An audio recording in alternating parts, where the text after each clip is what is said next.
Joke's on you, I'm going to the robot nursing home where they put you in the blowjob machine. No, you're not, bro, because they're going to charge a monthly subscription. And the monthly subscription is probably, like, by the time we get to 2070 or whatever, the monthly subscription is probably going to be like $3,000 a month. And you're going to be trying to finance that $3,000 with your like 2040 wages, okay? But there's a 30-year delta between them. Best of luck, man. Best of luck. You better start building your own blowjob machine right now. Plan for the fucking future, bro. Don't rely on private industry to supply your blowjobs in retirement, okay? And Dracula. Because there's no shot a fella named Bram Stoker is from Ireland, okay? That has like somewhere in Bohemia written all over it. And there ain't no lesbians in Bram Stoker's Dracula. He is Irish? Bram Stoker is Irish? Now that I think about it, Bram is a pretty fucking Irish name, now that I think about it. The wives are all sucking off Dracula, bro. Three ladies, one Dracula. That's straight porn, as far as I'm concerned. 100 ladies, one Dracula, straight porn.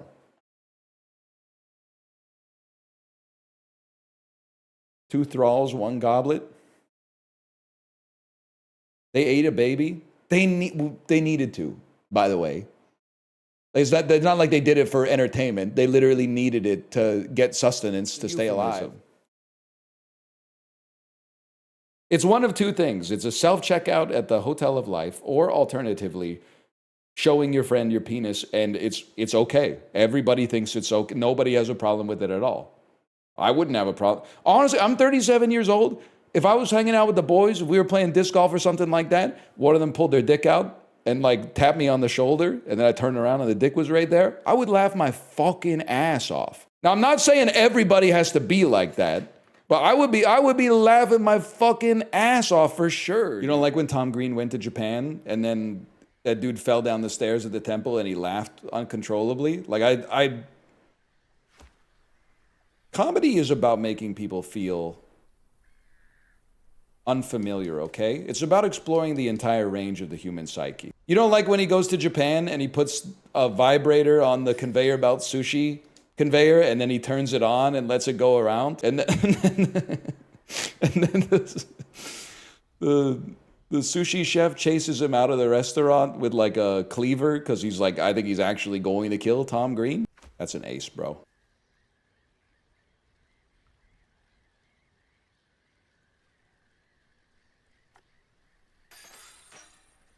Kids these days don't get Tom Green. Also, hanging up your t-shirts is crazy. Are you Drake? Like, you have drawers, man. You hang up the outer layers and the thicker stuff. You put the t-shirts in a drawer. Open up your closet. I don't want to see like 4 Balenciaga t-shirts and nothing else, man. That seems insane to me.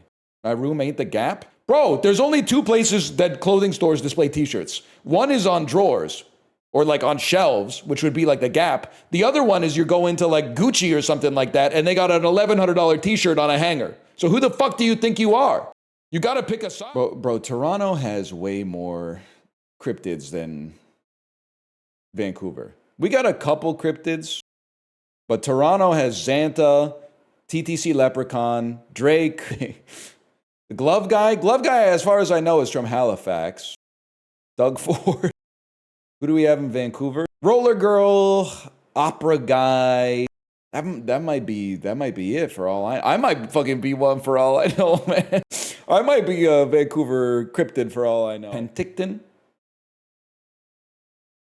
Can't believe there was a point in my life where I was considering driving from Vancouver to Penticton to watch the Canucks prospects play the Flames prospects. What the fuck was wrong with me, bro?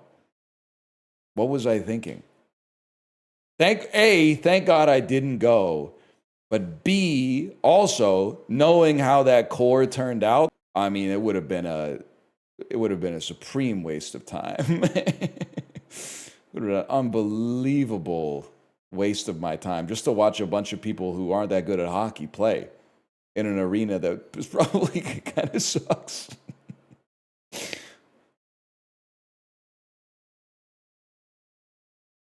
They needed me. Mercators for flat maps. This is a globe. Bro, I have a flat monitor. Think for a second, okay? Of course, it's a 3D globe projected on a 2D plane. Did you hear the P word? Projected. EFW, no spherical monitor. Oh. I hate that you're right. I'm the thinker sometimes. Drive across Texas, 10 hours, no time change. Texans, when they find out their state is only big within the frame of reference of their diminutive country. It's literally the biggest state if you grew up without a world map. Think you ever think about that? It's literally not that big. It's like 3 times smaller than British Columbia. Going to bed, 8 hours traveled, 0 time change. No, wait, I think I did it. 0 distance traveled, 8-hour time change. Okay, Charlotte, you were cooking with that one. You were cooking with that one.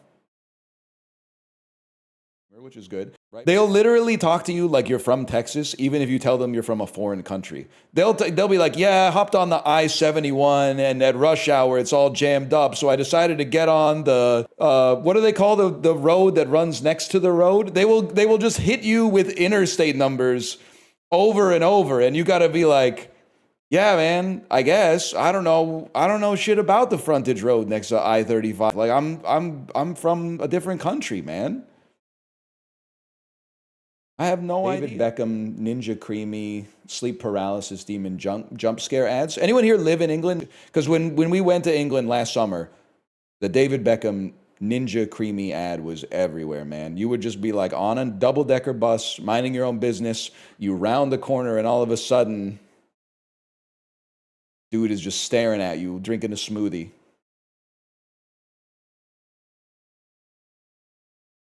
Please stop saying Ninja Creami.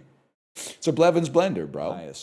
I was on ESPN.com yesterday reading the recap of the England-Argentina game. They had a section of the article that was like, see how the stars reacted to the England versus Argentina game. And it was taking me out, the state of sports journalism. It was like a compilation of other athletes tweeting about the game. And the tweets were literally like, Tom Brady said, wow, hard-hitting journalism, bro. Tom Brady, while watching the game, thought, wow, incredible.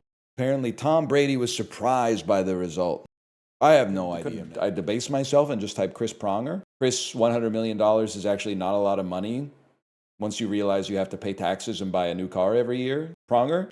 I only recently found out the NBA also has a Chris Pronger, who is a player or a former player that's actually, like, a lot of people don't realize that making $40 million a year isn't actually that much money, because you got to maybe pay like $20 million in taxes, and then when you factor in like all the other expenses that you get, like you might only have like maybe like 10 or 12 million at the end of the year. And then I just don't know anybody who's ever played for the Columbus Blue Jackets. Backup on Ming being used? They're obsessed with the backup, man. Boy, do I have an album for you. Sir Luscious Left Foot by Big Boy. That's right. The cruder half of Outkast. It's got a song on it called The Backup Plan. Ooh, I got a backup plan to the backup plan to back up my backup plan. That's right, the son of Chico Dusty type shit. You know what I'm talking about. Shine Blockers, Be Still with Janelle Monáe. You know Hustle Blood. You know Shutterbirds. And then soon, how have I not generated 25 short? Maybe it didn't last 30 seconds. It only lasted 24 seconds. I have to make my team worse, bro. I have to make my team even worse. Chibley's my comfort streamer, don't tell NL. Chibley's actually, Chibley minus nicotine is actually him metamorphosizing into the greatest streamer that's ever existed. Because the only thing you could ever give even a slight knock to Chibley for was occasionally he kowtowed to his chat. And if they called him out for something, he would be like, well, I'm so sorry. But now that he's got a little bit on edge because of the nicotine withdrawals and he's snapping at people for being annoying, I mean, it doesn't get any better than that as far as I'm concerned. I mean, if you make Chibley mad at you, you are just an awful chatter. You're a truly horrible chatter. He's unflappable and like gentle and extremely nice. So for you to aggravate that guy to the point where he wants to publicly humiliate you is a sign that you are an absolutely worthless chatter. and nothing of value. That's true. The latest on-ban request starts with NL would have liked my joke, but I guess the mods overruled him and you were the guy who banned him. Yeah, I had my chat open because I was making highlights. And then someone, when I was offline, was like, if he does any more streams with VTubers, I might pull a Justin. And I was like, well, I know you wrote that comment thinking nobody would see it, but I am here and I see it. And that's a weird ass, like, very parasocial comment. So I banned him. And then in the unban request, he's like going off about like NL would have loved that joke. And I'm like, buddy, I'm NL, man.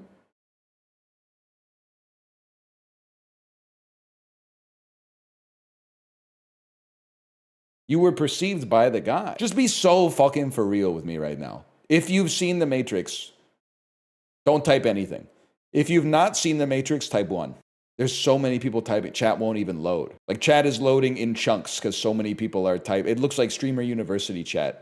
Good, now ban them. Guess we don't need Cerebro. Ban them all. Do it! Ban them all. Sire, we can't, that's 15% of chat. I said what I said, now do it. Ban them all. Ban them all or I'll have someone ban you too. Getting too germa-coated. It's like a meatloaf / meatball. So that's also really good. And if I may, I'm a bit of a bread connoisseur. Actually, so I went up to make my daughter lunch to take to her camp today. Found out we didn't have the sandwich bread that she likes. She said, can I just give you some pasta today? She went, so not me, just finished the damn Peloton ride, hopping on the old stallion, pedaling my ass to the grocery store to get some of the bread she likes so she can take a sandwich to school today. First I had my bike ride and then I rode my bike, bro. And you know what? I was like, as long as I make it home by 8:40, everything will be fine. Pulled into the house, 8:38. Not even a problem. Tomorrow is National Get Out of the Doghouse Day. Yeah! Fellas, I almost forgot. Finally, it's back. It's been a year already. Can you read their username? Let me check. No, I think I can't. I think it's already passed by in the chat. It's gone. I'm sorry to say. That's July 20th anyway. You almost cost me 4 fucking days of resentment, bro. What the fuck? That would have been a disaster. 1 night I can tank, but 4 days? I'm gonna be in hell, You shouldn't get that much credit as a dad for changing a diaper. It's not even that bad of a chore. Even if the diaper is disgusting, it's not that bad. I probably will never have to change another. Well, I don't know. Maybe grandkids be changing diapers or something like that. But I may never change a diaper for like the next 20, 30 years. We had some bad ones, but the worse it gets is still not that bad. Versus, I mean, I'd rather change all the diapers in a given day than clean the bathroom, for sure. I think that's an equivalent trade. And I'm talking about even when your kid is like a month old and they're pooping their pants 10 times a day. I'd rather change 10 diapers than clean the bathrooms, 100%.